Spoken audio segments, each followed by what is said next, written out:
ni kumjulisha mtu ili ajue ya kuwa hapa duniani kuna watu sahihi kwa ajili yake na anawahitaji.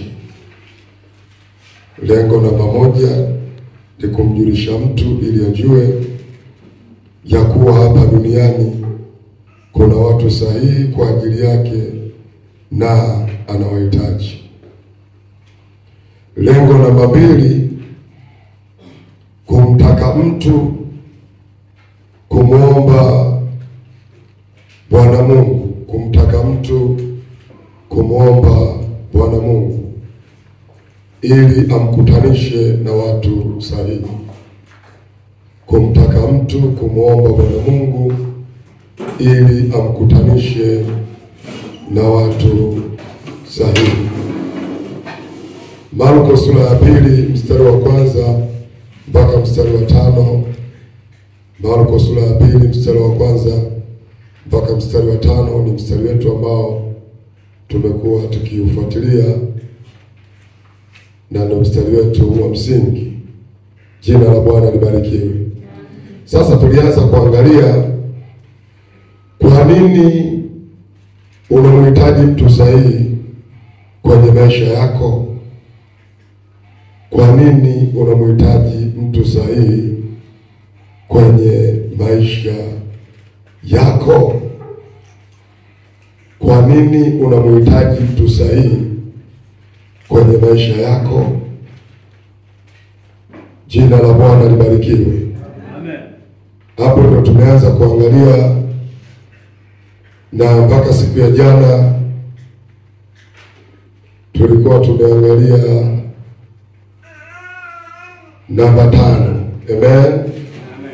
Mpaka siku ya jana tulikuwa tumeangalia namba 5. Kwa nini unamhitaji mtu sahihi kwenye maisha yako? Kwa nini? Bwana asifiwe. Na kwa sababu ya muda wetu leo naomba tuendelee namba 6. Kwa sababu ya muda wetu sio rafiki, na kama utahitaji huko tulikotoka, watu wote waliofika nafikiri notes wanazo na ziko vizuri. Haleluya. Amen.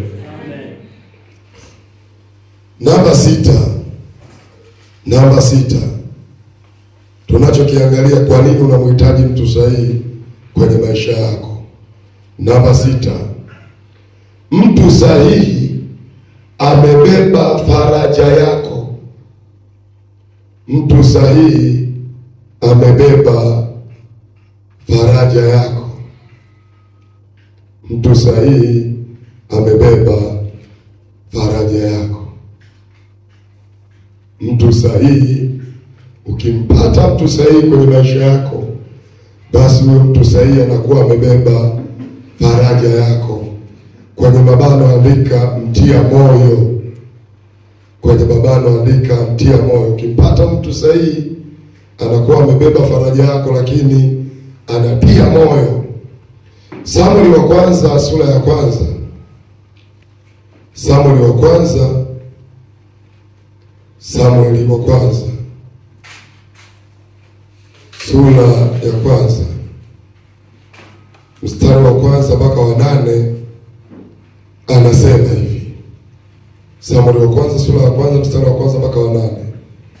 Palikuwa na mtu mmoja wa Rama, msufi wa nchi ya milima ya Efraimu, jina lake akiitwa Elikana mwana wa Yerohamu, mwana wa Eliu, mwana wa Toho, mwana wa Sufu wa Efraimu.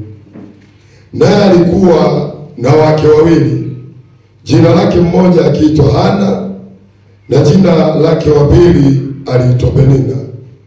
Naye huyo Penina alikuwa na watoto, lakini Hana hakuwa na watoto.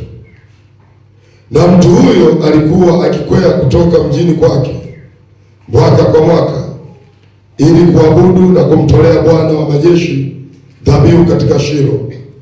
na wale wana wawili wa Eli, Hofni na Fineasi, makuhani wa Bwana, walikuwako huko.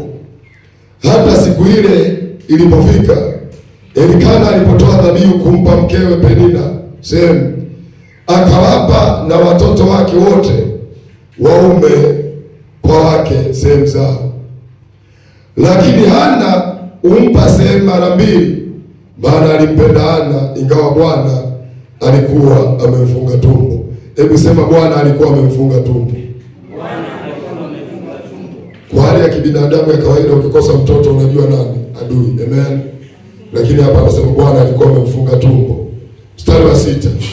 Ila mwenzake umchokoza sana, hata kumsikitisha, kwa sababu Bwana alikuwa amemfunga tumbo. Mstari wa 7. Mstari wa 7 na 8 ndio mstari ya kuzingatia. Tena mumewe akafanya hivyo mwaka kwa mwaka. Hapo yule mwanamke alipokwea kwenda nyumbani kwa Bwana, ndivyo yule alipomchokoza. Basi kwa hiyo yeye akalia asile chakula. Mstari wa 8. Elikana mumewe akamwambia Hana, unalia nini? Kwani uli chakula? Kwa nini moyo wako una huzuni? Je, mimi si bora kwako kuliko watoto 10? Jina la Bwana libarikiwe. Sasa angalia, huyu Hana ameolewa na mwanamume sahihi, na huyu mwanamume sahihi anajua kabisa mke wake amefungwa tumbo, mke wake ana watoto, lakini ana mke wake mwingine ana watoto. Lakini angalia jinsi anavyomtia moyo, angalia jinsi anavyomfariji. Anamwambia, mke wangu, mimi si bora kuliko watoto 7 au 10. Watu wa Mungu, sika mmeona? Elikana mumewe akamwambia Hana, unalia nini? Kwani uli chakula? Kwa nini moyo wako una huzuni? Je, mimi si bora kwako kuliko watoto 10? Je, mimi si bora kwako kuliko watoto 10?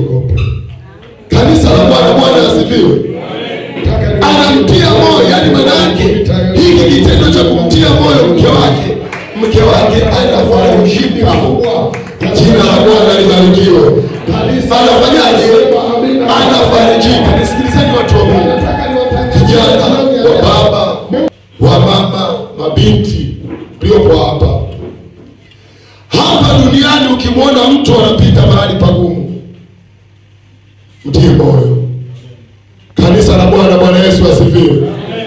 Kwa sababu hapa duniani hakuna mtu yoyote anayetaka au anayependa kupita mahali pagumu. Hayupo.